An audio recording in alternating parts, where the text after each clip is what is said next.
మా ప్రభుత్వం ఎలక్షన్లకు పోక మునిపే దాన్ని ప్రారంభించడం కూడా జరిగింది.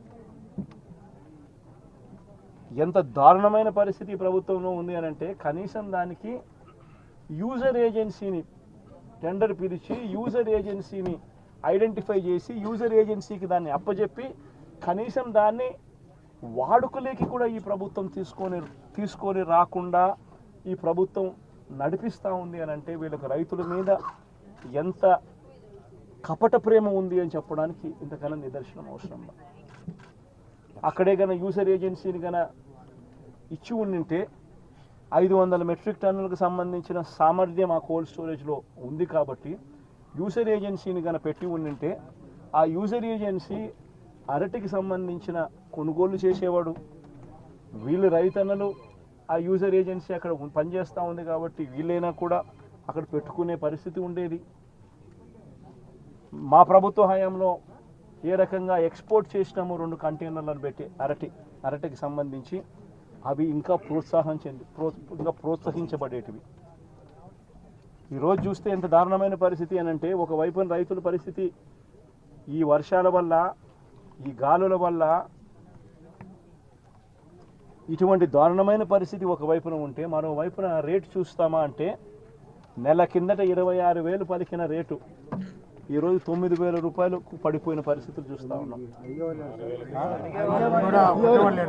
9,000 కూడా కాదు, ఇంకా 9,000 కూడా కాదు సార్, ఇంకా తక్కువ అంటున్నారు. వ్యాపారస్తులు ఎంత అంటే బండి పంపరు సార్. ఈరోజు 9,000 కాదు 6,000 అని చెప్తున్నారు రైతులందరూ. ధర పడిపోయిన పరిస్థితులు కనిపిస్తూ ఉన్నాయి. మరి రాష్ట్ర ప్రభుత్వం అన్నది రైతును ఎక్కడ పట్టించుకుంటా ఉంది అని అడుగుతా ఉన్నా. ఇట్లా మిర్చి పంట అయినా అదే పరిస్థితి, ధాన్యం కొనుగోలైనా అదే పరిస్థితి. 300 నుంచి 400 రూపాయలు పర్ టన్ను రైతు నష్టపోయిన పరిస్థితి. మిర్చికి 11,800 రూపాయలు కొనుగోలు చేస్తామన్నారు. ఇంతవరకు 1 కేజీ కొనుగోలు చేయాలి ఒక రైతు దగ్గర నుంచి. పెసర పరిస్థితి అదే, శనగల పరిస్థితి అంతే, మినుముల పరిస్థితి అంతే, కందుల పరిస్థితి అంతే.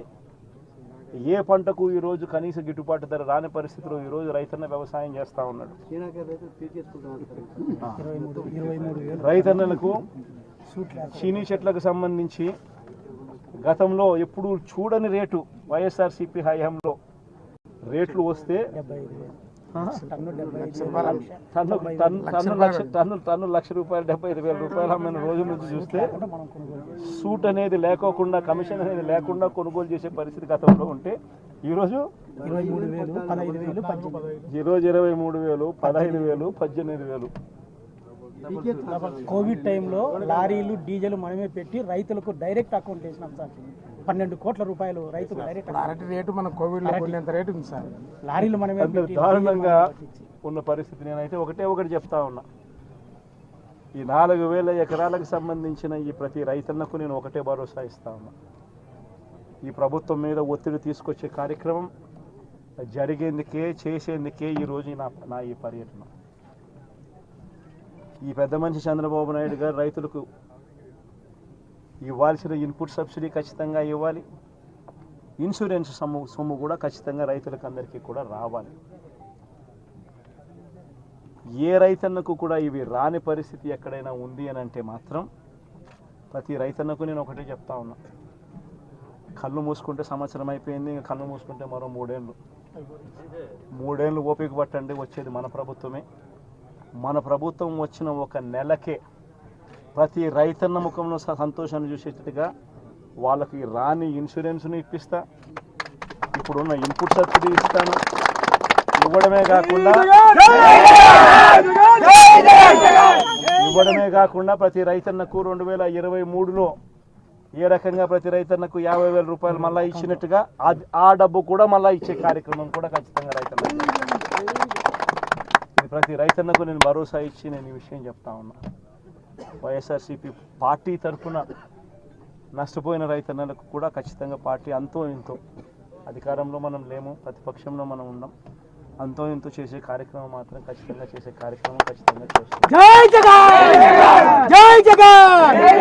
అది రాబోయే రోజుల్లో అవినాష్తో నేను మాట్లాడుకుని అవినాష్ ప్రతి రైతుకు మేలు జరిగేట్టుగా ఎంతో కొంత మేలు జరిగేట్టుగా అవినాష్ ద్వారా అది చేయించే కార్యక్రమం కూడా చేస్తాం.